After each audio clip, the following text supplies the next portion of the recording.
Evangelho de João, capítulo 19, do versículo 28 ao 30. Diz o texto: Depois, sabendo Jesus que todas as coisas já estavam consumadas, para que se cumprisse a Escritura, disse: Estou com sede. Havia ali uma vasilha cheia de vinagre. Então puseram uma esponja ensopada de vinagre num ramo de isopo e a ergueram até a boca de Jesus. Havendo provado o vinagre, Jesus disse: Está consumado. E inclinando a cabeça, entregou o seu espírito.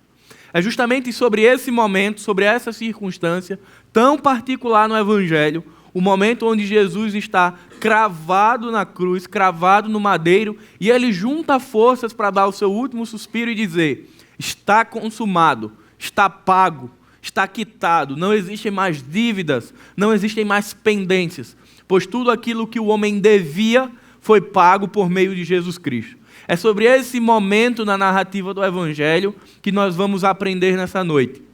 Mas um fato é que a igreja do Senhor tem vivido uma crise de púlpito. Infelizmente, a realidade é que muitas igrejas têm negociado o seu púlpito para pregações humanistas, pregações filosóficas, para que o conceito e a compreensão do homem seja pregada, para que haja espaço para partidos políticos e para uma série de outras coisas.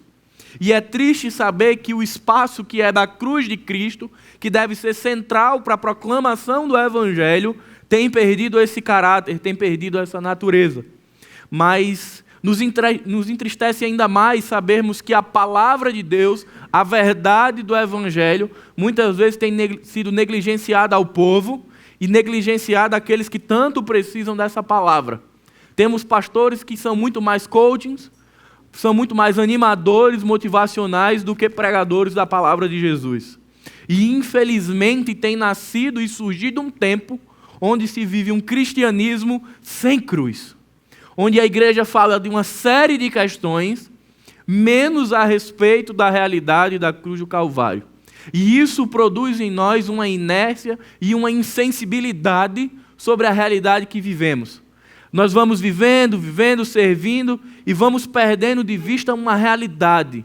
A realidade de que nós éramos pecadores, que éramos merecedores de uma condenação eterna, mas que Cristo Jesus se entregou por nós, atravessou a nossa história e hoje estamos aqui. Não porque fizemos algo para merecer, não porque somos dignos para tal, mas porque aprouve a Deus enviar o seu Filho em favor da minha vida e da sua vida. Mas infelizmente cada vez mais não se ouve falar desse Evangelho. E tem se vivido um Evangelho raso, um Evangelho confortável, que não fala mais sobre verdades como pecado, como justiça, como juízo, não se fala sobre a graça, vão se falando sobre uma questão periférica do Evangelho, mas se nega a realidade da cruz. Não se fala mais sobre o momento, o motivo de Jesus ter sido pregado na cruz do Calvário. E é triste sabermos disso. E muitas vezes nós somos levados por isso. Se olharmos para a nossa igreja, a Igreja Batista Zona Sul, temos vivido um fenômeno na igreja. Nossa igreja tem crescido numericamente. Temos cerca de 200 pessoas, são 194 pessoas que nos visitam, que não são membros dessa igreja, dos quais 90% são crentes. E apenas 10% não conhecem a Jesus. E a gente pode se perguntar o que tem acontecido que a palavra de salvação não tem sido proclamada. Talvez uma das respostas é que a realidade da cruz, a realidade de uma eternidade sem Deus, tem sido esquecida em nossos corações e não nos lembramos mais do que fomos salvos. Ou pior, até lembramos que fomos salvos de algo, mas perdemos a dimensão do sacrifício de Jesus. Para muitas pessoas, elas foram salvos de uma pequena tragédia, como se nós estivéssemos andando num caminho que o máximo que aconteceria era um ralar de joelhos. E vamos achando que o sacrifício de Jesus foi algo pequeno. Queridos, não. O que a Bíblia nos fala sobre a realidade de um homem com Deus é uma realidade de condenação eterna. É a realidade de uma eternidade sem Deus, distante do Pai, e entregues ao pecado e sofrendo eternamente. É disso que a Bíblia diz que a minha vida e a sua vida foi salva. Nós não podemos perder de vista a realidade do ato de Jesus. Não podemos pensar que foi um simples livramento. Nós fomos livres do que pior poderia de acontecer na vida do ser humano, que era morrer fisicamente sem Deus e ter uma eternidade de morte espiritual. É disso que nós fomos salvos. E é isso que precisa aquecer o nosso coração todos os dias. Talvez se essa mensagem estivesse ardendo, queimando em nossos corações como brasas vivas, nós fôssemos motivados a falar para pessoas que têm ido para o despenhadeiro de uma eternidade sem Cristo. Mas muitas vezes nós nos esquecemos, queridos. É tanta coisa, é tanta produção, é tanto desempenho e performance espiritual que a gente esquece do sacrifício de Jesus, esquecemos da via dolorosa, esquecemos de um Cristo que foi escarnecido, humilhado, chicoteado, para que nós estivéssemos hoje confortavelmente aqui na igreja, louvando a Deus. Mas se muito embora isso é confortável para a gente, foi doloroso para Jesus. E é sobre essa questão, sobre esses últimos momentos de Cristo, que nós precisamos lançar o nosso coração nessa noite. E pedir ao Senhor que a cruz de Cristo esteja cravada em nossos corações. Para que diariamente nós possamos ser lembrados do ato sacrificial de Jesus. Isaías capítulo 53 diz: Ele tomou sobre si as nossas enfermidades e as nossas doenças. Ele foi ferido por nossa rebeldia e esmagado por nossos pecados. Ele recebeu açoites para que fôssemos curados. Queridos, a Bíblia ela traz uma equação que nós não temos respostas humanas. Servimos a um Deus santo, justo, que não tem pecados e que abomina o pecado, e que em sua palavra ele diz que o salário do pecado é a morte. Então todos aqueles que pecam são merecedores da ira e da morte. E aí do outro lado, esse mesmo Deus é um Deus de amor, de bondade e de justiça. Como solucionar essa equação? Como executar juízo sobre o pecado, mas ao mesmo tempo derramar misericórdia sobre o pecador e redimir? Talvez e certamente para mim e para você essa equação não feche. Não temos como no mesmo ato tanto executar justiça e juízo quanto amor e graça. Mas em Cristo Jesus é derramado até a última gota do cálice da ira de Deus sobre Jesus. A palavra de Deus diz que Jesus bebe da ira do Pai, para que nós fôssemos sarados, para que hoje nós estivéssemos aqui salvos. Então, ao mesmo tempo que Jesus recebe a justiça do Pai, Ele expressa por nós o amor e a misericórdia de Deus. Infelizmente, tem muitas pessoas que acham que são boas o suficiente, que se acham dignas da eternidade, que pensam, não, eu sou uma pessoa muito boa, eu não faço isso, eu não faço aquilo, e desmerecem a realidade da cruz.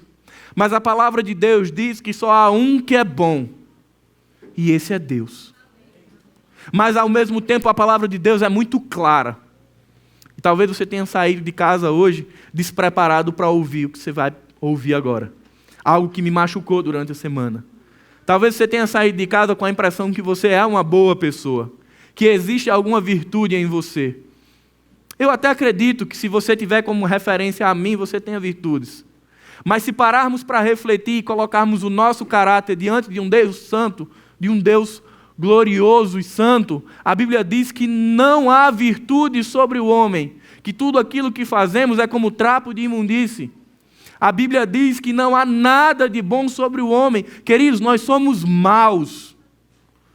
Talvez uma das maiores mentiras do inferno é dizer ao homem que somos bons, que produzimos algo de bom, mas a Bíblia nos diz que isso não é verdade, que não há nada de bom sobre o homem. A palavra de Deus diz que nós somos desprezíveis e depravados.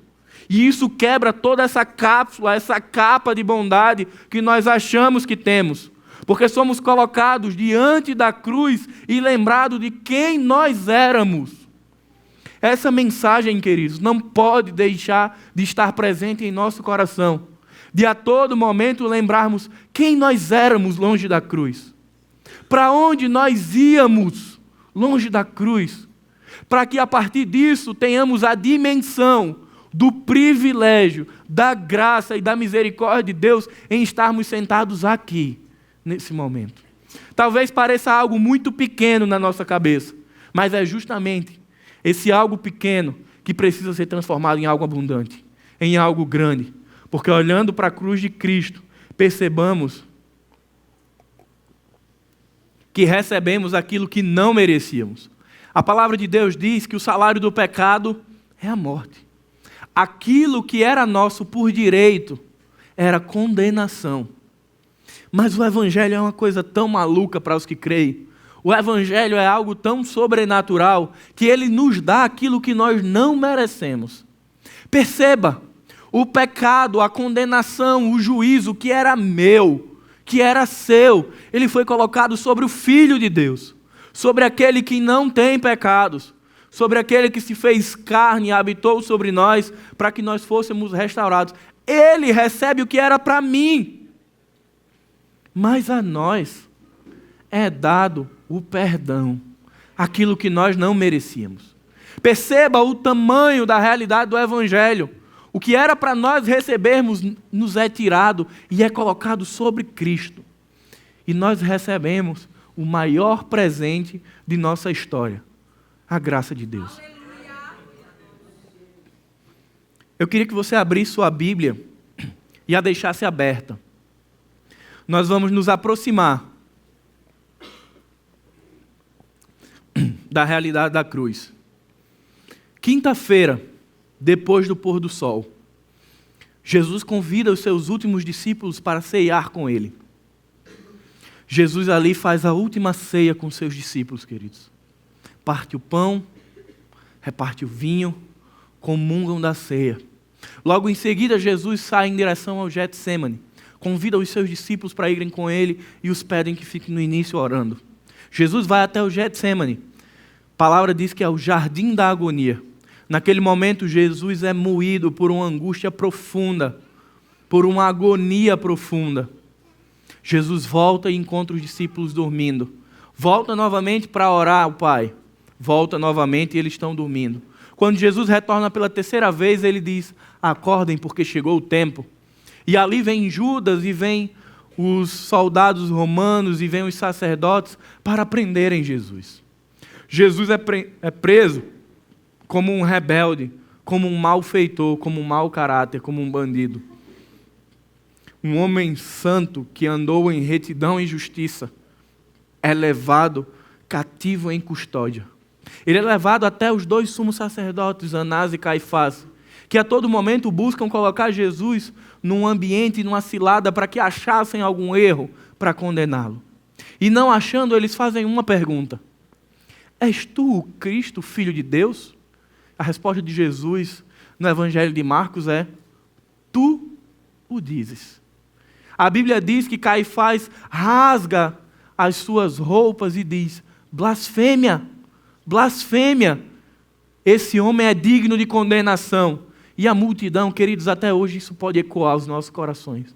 A multidão já começa: crucificam, crucificam.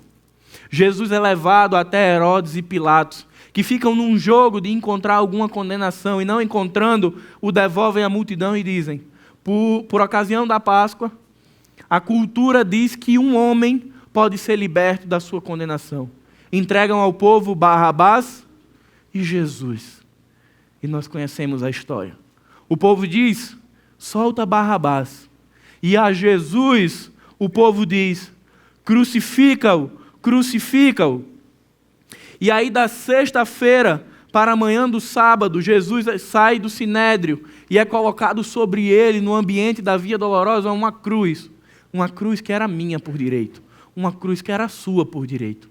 E a Bíblia diz que Jesus é humilhado, açoitado, tem suas vestes rasgadas e ele caminha até o Monte Caveira, o Gólgota, sendo escarnecido por todas aquelas pessoas. E por volta entre as 9 horas e o meio-dia, Jesus é cravado numa cruz. A Bíblia é tão extraordinária que ela traz algo sobrenatural. Quando Jesus é cravado na cruz, o céu se escurece, o dia se torna noite de densas trevas. E por volta das 3 horas da tarde, enfim chegamos ao nosso texto. Jesus dá um grito. Ele diz, Tetelestai, que significa está consumado, está completo. Toda a história e a proposta do Evangelho está cumprida em Jesus. Não há mais pendências, não há mais dívida, não há nenhum espaço ainda que falte à presença de Jesus, porque a eternidade ecoa até hoje, Tetelestai. Se estamos aqui hoje, nessa noite, é porque em um momento da história, a graça de Jesus foi manifestada na minha e na sua vida, na vida dessa igreja. E é esse fato que nós não podemos perder de vista. É essa realidade que nós não podemos negociar. É justamente nesse último suspiro que Jesus brada a maior mensagem de todos os tempos. A Bíblia traz uma série de lições, uma série de ensinamentos, todas preciosas. Todas que nos enriquecem e nos ensinam. Mas nada se compara ao Tetelestai de Deus. Quando Jesus grita naquela cruz que está consumado, Ele está dizendo a todo o povo e a cada um de nós que toda promessa e toda profecia foi cumprida. Que todo o ritual sacrificial do Cordeiro agora não se faz mais necessário, porque o Cordeiro Santo e Imaculado de Deus foi oferecido na cruz do Calvário. Não precisamos mais da lei, não precisamos mais de profetas, não precisamos mais de mediadores, porque agora temos um mediador e o seu nome é Jesus Cristo.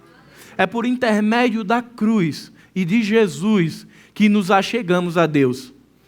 É pela expressão de amor de Deus na cruz do Calvário que saímos da antiga aliança para a nova aliança. Nesse momento, queridos, desfrutamos do tempo da graça, do tempo onde não precisam mais de sacrifícios. E nesse sentido, a Bíblia nos traz 2 ensinos, 2 grandes e preciosas lições. A primeira delas, o amor é a maior expressão do Pai. Queridos, a cruz é o maior evento de toda a Escritura. Ela é o ponto máximo da Bíblia. Ela é o clímax da história de redenção. Quando olhamos para o Evangelho de João, vemos uma síntese lá no capítulo 3, verso 16, quando João diz, porque Deus amou o mundo de tal maneira que deu o seu Filho unigênito para que todo aquele que nele crê não pereça, mas tenha a vida eterna. A mensagem de João, a mensagem da Bíblia, é que aqueles que creem, aqueles que recebem o sacrifício de Jesus, que é a expressão de amor, estão livres da condenação, livres de uma eternidade sem Deus. Lucas, capítulo 23, verso 49, traz um relato interessante. Ele diz, Pai, nas tuas mãos eu entrego o meu espírito. Percebam que é Jesus falando. Voluntariamente, Jesus entrega a sua vida. A proposta da morte de cruz, queridos, era uma morte desonrosa e que durasse alguns dias. A intenção era que aquele que estivesse crucificado morresse por asfixia, de não ter mais como manter seu corpo ereto e de ir definhando até morrer sem ar. Mas Cristo morre rapidamente, em horas, porque sobre ele e sob ele estava toda a autoridade, inclusive da própria morte. E ele se entrega voluntariamente. Se no Getsêmani Jesus estava em profunda agonia, no cruz do Calvário, o coração de Jesus se aquieta, porque ele sabe que a missão está sendo concluída, que a missão está acabando. Jesus voluntariamente morre para que nós tivéssemos vida. Talvez na correria da vida não tenhamos tempo para trazer isso à memória. Talvez não tenhamos tempo para lembrar que nós somos pecadores, que nós somos indignos, perversos, maus, criaturas que andavam distantes de Deus e que pela maravilhosa graça, pelo escândalo da cruz, foram lavadas, remidas e salvas pelo sangue de Jesus. Precisamos de uma vez por todas dizer ao nosso coração a nossa arrogância, prepotência e autossuficiência e dizer: não somos nada diante de Deus. E são essas criaturas, mas a quem o Senhor destina a morte do seu Filho. Inexplicavelmente o amor de Deus é manifestado em Jesus para que Ele se entregasse pela minha e a sua vida. E esse é um ato sacrificial. Não nos é cobrado nada. E a Bíblia diz que Ele é suficiente. Que tudo aquilo que Jesus fez foi o suficiente para trazer a redenção. Mas, queridos, por que é tão difícil aceitar a graça? Por que lutamos tanto em fazer alguma coisa? Por que o tempo inteiro nós queremos dar uma parcela de contribuição à cruz? É como se o nosso coração dissesse: obrigado, Senhor, mas tu fizesses 80%. Deixa que o restinho da caminhada é comigo.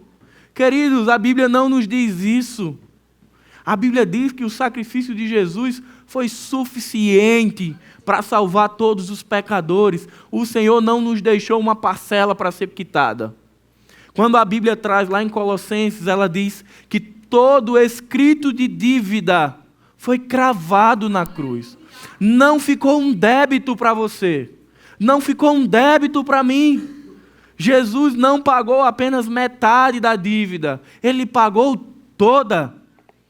Isaías vai dizer que ele foi maltratado, chacoteado, humilhado, para que pelas suas pisaduras, pelas suas pegadas, pelos seus rastros de sangue, nós tivéssemos um encontro que mudaria a nossa história. Um encontro com um Cristo ressurreto. Mas nos parece que a todo tempo o nosso ego diz: não aceita a graça. Você precisa contribuir. Você precisa ter algo que você se apegue e diga: olha, Senhor, muito obrigado, mas lembra-te, eu fiz alguma coisa.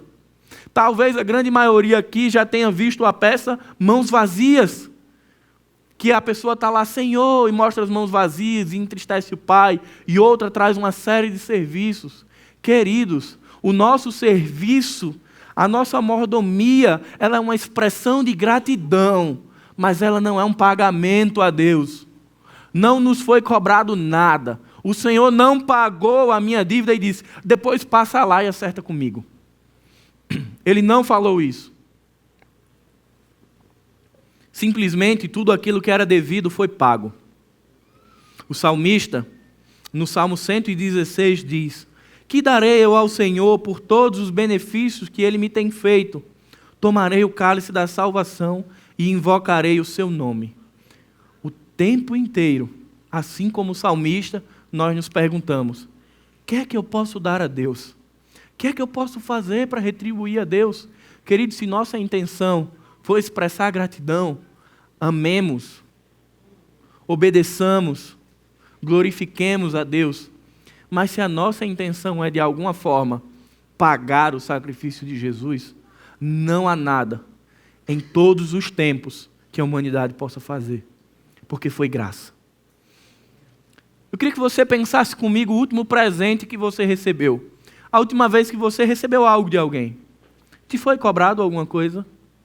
Você precisou tirar alguma cédula da sua carteira e dizer: obrigado pelo presente, toma 50. Não, né? Simplesmente aceitamos e ficamos felizes. E por que insistir em não ser assim com a graça? É como se a graça de Deus não coubesse na cabeça do homem. É como se fosse escandaloso demais para o homem dizer: Senhor, obrigado. Senhor, graças te dou. Mas nós ficamos revirando. Não, eu preciso fazer algo, eu preciso fazer algo. Não é possível que a minha eternidade com Deus seja de graça. Muitas pessoas não conseguem entender e aceitar a graça de Jesus. Queridos, desfrute da maior bênção que você recebeu de graça e pela graça. O amor de Cristo foi não somente um amor sacrificial, mas um amor abnegado. 2 Crônicas 7,14 diz E se o meu povo, que se chama pelo meu nome, se humilhar e orar e buscar a minha face, e se converter dos seus maus caminhos, então eu os ouvirei dos céus e perdoarei os seus pecados e sararei a sua terra. No antigo pacto, na antiga aliança, Deus se relacionava no se então. Se o povo orar, buscar e se converter dos maus caminhos, então o Senhor os perdoará. Na nova aliança, isso muda. A forma de nos relacionarmos com Deus sai da condicional. Nós não precisamos fazer mais algo para agradar, ser um mimo no coração de Deus. Ele simplesmente faz isso por amor e graça. No Antigo Testamento, a história de Israel era um ciclo. O povo se prostituía na idolatria e era levado em cativeiro. O povo se voltava a Deus e era retirado do cativeiro. E essa história vai se repetindo e repetindo, até que chegue Jesus e ponha um fim à história do se então. E a partir da cruz, não nos é cobrado nada. Nós não precisamos servir porque temos medo. Nós não precisamos servir e amar a Deus porque queremos pagar algo a Ele. Nós o fazemos porque somos gratos a Deus. A segunda lição que Jesus traz na cruz é que a vitória de Cristo é completa. Existem 3 vitórias na cruz: a vitória sobre o pecado, a vitória sobre a morte e a vitória sobre Satanás. E as 3 são conquistadas por intermédio de Jesus. Não há parcela do homem. Talvez o grande ponto de desconforto para a nossa vida é saber que não tem participação nossa. Porque o homem gosta da glória. O homem gosta de, na hora da bonança, dizer: eu participei desse projeto, deixa eu assinar aqui no canto que eu fiz parte. Mas o Evangelho chama você e diz: não tem parte sua. É exclusivo. Foi só Jesus. E talvez esse seja o grande desconforto do homem, de aceitar que nós não temos participação. As Escrituras mal começam em Gênesis e elas já nos trazem uma informação que arrebenta com a nossa vida. O Senhor cria e vem o pecado e destrói. Gênesis capítulo 2 e 3 traz a narrativa da queda do homem. A partir desse momento, o homem torna-se escravo do pecado. Somos algemados e aprisionados pelo pecado e passamos até a nossa vida dominada por ele. Mas na cruz do Calvário, quando Jesus diz: tetelestai, está consumado, ele está dizendo: vocês estão livres do pecado. Ele está dizendo que não há mais nenhuma condenação sobre aqueles que estão em Cristo Jesus. Nós fomos livres do pecado, da escravidão do pecado, porque Jesus nos libertou com o derramamento do seu sangue.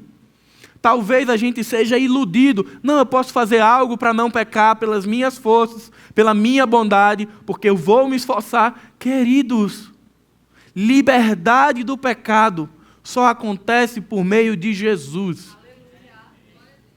A Bíblia diz que quando Jesus ele é posto no madeiro, ele dá o último suspiro, os evangelhos sinóticos trazem uma informação espetacular. Existiam pessoas que estavam mortas e ressuscitam. Quando Jesus entrega o seu espírito, até os mortos ressuscitam. É por isso que eu e você, que estávamos mortos em nossos delitos e pecados, como diz Efésios capítulo 2, é por isso que nós fomos ressuscitados e vivificados por meio de Cristo. Se não houvesse a cruz, queridos, não existiria vida. Quando nós pensamos em cruz, nós pensamos em vida, e em vida abundante e vida eterna com Deus. Êxodo capítulo 12, verso 12 e 13 diz: porque naquela noite passarei pela terra do Egito e ferirei a terra e todos os seus primogênitos, desde os homens até os animais. Executarei juízo sobre todos os deuses do Egito. Eu sou o Senhor. O sangue vos será por sinal nas casas que estiverdes. Quando eu vi o sangue, passarei por vós, e não haverá praga destruidora. quando o povo está para ser liberto do Egito, chega a 10ª praga. Todo primogênito haveria de morrer. Mas o Senhor dá um sinal ao seu povo. Matem um cordeiro, peguem o seu sangue e façam aspersão do seu sangue nos umbrais da porta. Quando chega a noite, queridos, e o anjo da morte passa, ele vai naquela porta, vê o sangue do cordeiro e passa para a próxima, e passa para a próxima. E só a morte, onde não tem o sangue do cordeiro. Queridos, isso é o protótipo do que haveria de vir. Hoje, todas as vezes que a condenação bate na minha porta e na sua porta, ela vê o mesmo sangue do cordeiro. Só que agora é o sangue de Jesus. E cada vez que ela olha, aqui não cabe mais condenação. Porque não há condenação sobre os que estão debaixo das asas de Jesus. O sangue do Cordeiro novamente nos traz a paz. Novamente o sangue do Cordeiro é quem liberta o povo. Se analisarmos as Escrituras diariamente, veremos que a batalha foi vencida sem que nada nós fizéssemos, sem que movêssemos uma palha. E é por isso, queridos, que o nosso pecado, aquele que está na gaveta, aquele que está debaixo do tapete, é porque Cristo venceu o pecado que eu e você podemos vencer os nossos pecados.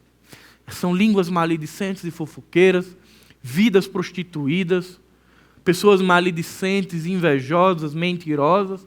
Isso é a realidade do ser humano. É sobre essas circunstâncias que eu batalho todos os dias.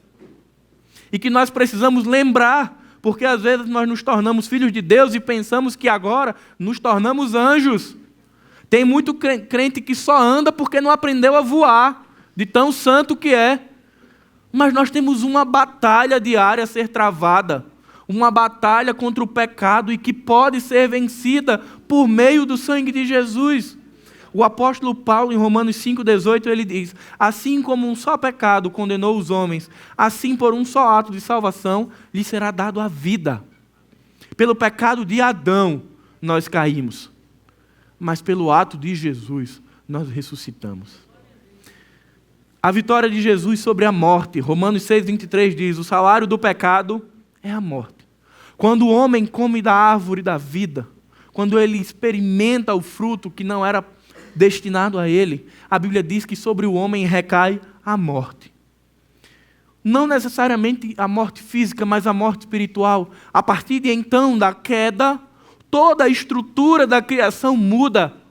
De tal maneira que Paulo vai dizer em Romanos que até mesmo a natureza, ela geme esperando o dia da redenção.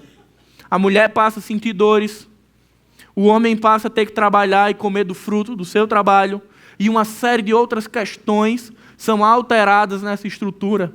E a morte é uma delas. Vivemos tempo onde desde sempre o homem busca uma resposta para a morte. O que acontece depois da matéria? O que vai acontecer depois que tudo isso acabar? Eu tenho convicção de que quando minha vida acabar, eu vou encontrar o Rei dos Reis. É preciso que você, por meio da cruz, tenha convicção de que se tudo acabar, a morte não lhe venceu, porque Jesus Cristo já a derrotou na cruz. E ele diz que nós somos herdeiros dele. E assim somos herdeiros da ressurreição. Assim como ele ressuscitou ao terceiro dia, seremos nós, queridos, porque ele venceu a morte. O homem tem buscado na religião, na filosofia, na psicologia, sociologia, resposta para tudo, mas não tem encontrado. Tem se deparado com um vazio. A medicina e a ciência têm avançado para prolongar os nossos dias, mas ainda assim, assim como nascemos, morreremos. E uma resposta que você precisa dar ao seu coração nessa noite é: para onde eu vou se eu partir? Eu sei. Eu creio nas promessas da Bíblia. Eu creio no sacrifício de Jesus na cruz do Calvário. Eu sei que foi exclusivo dele. Eu sei que eu não fiz nada para merecer. Eu sei que eu não sou uma pessoa boa, mas Deus, por amor, escolheu derramar graça na minha vida. Eu não fiz nada. Eu não fiz nada para cativar o coração de Deus. Deus não é aquele pai que o filho chega, faz um agrado, dá um cheiro, e o pai diz, não, te dá, toma um negocinho. Não, nós não agradávamos o coração de Deus. Foi inexplicavelmente pela graça que Ele nos redimiu. João 11, 25 e 26 diz, eu sou a ressurreição e a vida. Quem crê em mim, ainda que morra, viverá. E quem vive e crê em mim, nunca morrerá. Queridos, existe uma promessa na Bíblia de que aqueles que crerem em Jesus, que entregarem a sua vida a Jesus, não morrerão. A Bíblia não está falando da matéria, a Bíblia está falando do Espírito. Ela está falando que nós não passaremos pela morte espiritual, mas teremos uma vida abundante com Deus. Que nós sairemos desse tempo presente, desse caos do mundo caído, para viver uma eternidade na plenitude da presença do Senhor. Você lembra de Canaã? Terra que manava leite e mel? Nem parece com o céu, queridos. É pouco diante da eternidade. Algumas pessoas têm a ideia do céu que vão passar o dia cantando. Queridos, o céu, eu gosto muito do pastor Arthur que ele diz, o céu vai ser tudo isso, só que sem pecado. O céu é a presença plena de Jesus, onde não há mais habitação do pecado, não há dor, não há tristeza, não há rancor. E tudo isso nos foi dado pela cruz de Jesus, porque naquele momento Jesus falou algo que ecoa hoje nesta igreja. Está consumado. Está pago.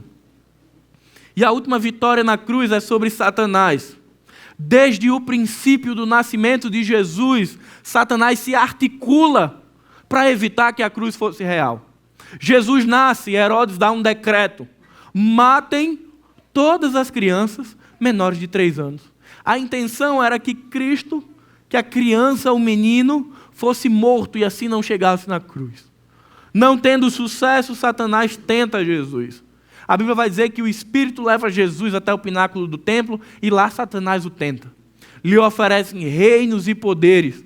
Tudo isso para que Jesus se prostrasse diante dele e não fosse para a cruz. E por fim, os seus discípulos, seus amados discípulos, quando Jesus está falando sobre o fim, que o fim está próximo, eles dizem, Senhor, não. Jesus olha para Pedro e diz, para trás, Satanás. Jesus repreende ali o pensamento demoníaco de evitar que ele chegasse na cruz, porque Satanás sabia que sua derrota estava na cruz. A todo tempo sua intenção era evitar, era propor atalhos, mas Cristo, em obediência ao Pai, em submissão ao Pai, ele vai até o fim do caminho. Um caminho de dor, de sofrimento e de morte. Mas a Bíblia nos diz que ao domingo de manhã, as trevas são dissipadas pela luz do leão de Judá. Porque a morte não pôde conter o nosso Senhor. Porque Satanás foi derrotado. E é por isso que nós somos salvos em Jesus Cristo. E queridos, é por isso que você pode viver sem o peso de que, se Jesus voltar agora, o que acontece? Acontece o que Ele já te deu, a eternidade. Temos pessoas vivendo com uma mochila pesada, com medo. Meu Deus, e se Jesus voltar e eu estiver pecando? Porque acham que tem algo para eles fazerem. E não tem. O sacrifício de Jesus foi completo. Se Ele voltar agora, você vai subir. Não porque você fez algo, mas porque a Bíblia diz que aquele que o Pai o enviou, de maneira alguma, será lançado fora. Queridos, a igreja de Jesus está na mão dele. Satanás não pode nos arrebatar da mão de Jesus.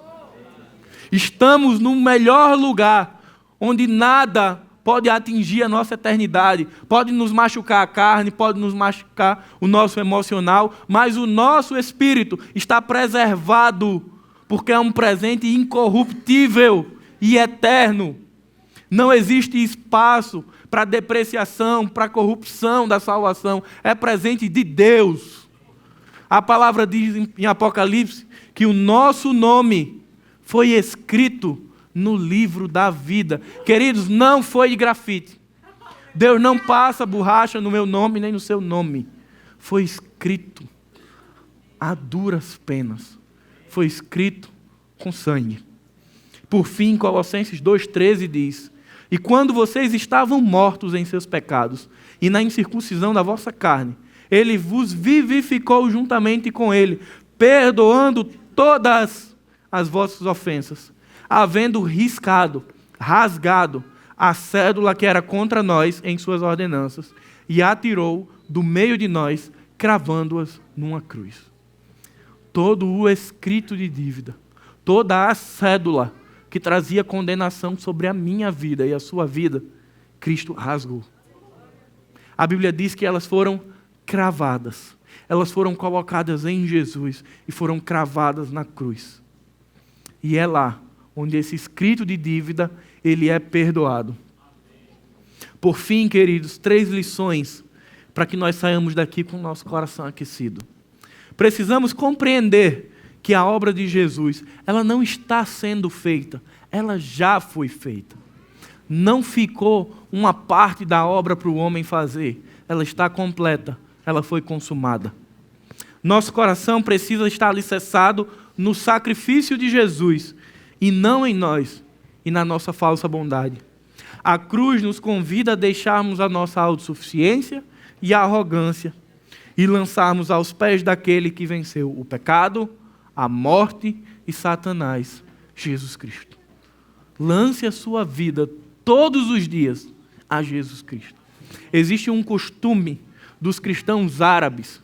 Todos os dias o cristão na Arábia, ele faz o sinal da cruz. No Brasil nós também temos, só que ela é feita no rosto. O árabe, ele faz no vento. Diversas vezes durante o dia ele faz o sinal da cruz. E talvez algumas pessoas digam, ritos, cristão com rito. Não, queridos, eu entendo eles. É para que eles não percam de vista a cruz. Então, a todo momento, eles estão lembrando do porquê que eles estão ali, do porquê, através de quem. Não precisamos fazer uma cruz no ar, mas precisamos permitir que ela esteja gravada em nossos corações, para que todos os dias nós possamos lembrar quem nós éramos, para onde íamos, quem nós somos hoje e o que Deus nos deu. Se fizermos isso, teremos a dimensão real do que é estar consumado e do que é estar em Jesus Cristo. Amém? Pai amado, muito obrigado, Pai, por essa noite. Muito obrigado por esse momento, Senhor. Por esse culto. Muito obrigado pela Tua palavra, Senhor, pela Tua graça, pelo Teu amor e pela Tua bondade, Pai. Sabemos que somos pequenos, falhos e pecadores. Sabemos, Pai, e reconhecemos que éramos merecedores da ira, que éramos merecedores da condenação, Pai. Mas de maneira sobrenatural, o Teu amor foi derramado na cruz, Senhor. O Teu sangue foi derramado naquele madeiro. O sangue do Cordeiro Santo, do Filho de Deus, aquele que carregou sobre seus ombros todos os pecados de todos os homens em todos os tempos. Porque fostes massacrado, Senhor, moído pelas nossas transgressões. Mas hoje, Senhor, é pelas Tuas pisaduras que vivemos em paz e paz com Deus. Senhor, aquece o nosso coração diariamente e nos põe diante da cruz, Senhor. Nos faz dobrar os nossos joelhos e reconhecermos, Senhor, a necessidade de termos a cruz à nossa frente. Nos faz, Senhor, crer na graça, crer no sacrifício, crer que o Senhor é bom demais. Parece até bom demais para ser verdade, mas é verdade. Nós fomos alcançados. A Bíblia diz que nós saímos das trevas para a maravilhosa luz, Senhor. Permite, Senhor, que nesse ambiente de luz vejamos a Tua presença. E, Senhor, nos impulsiona, Pai. Nos movimenta, nos aquece, para que levamos essa palavra aos que não conhecem, Pai.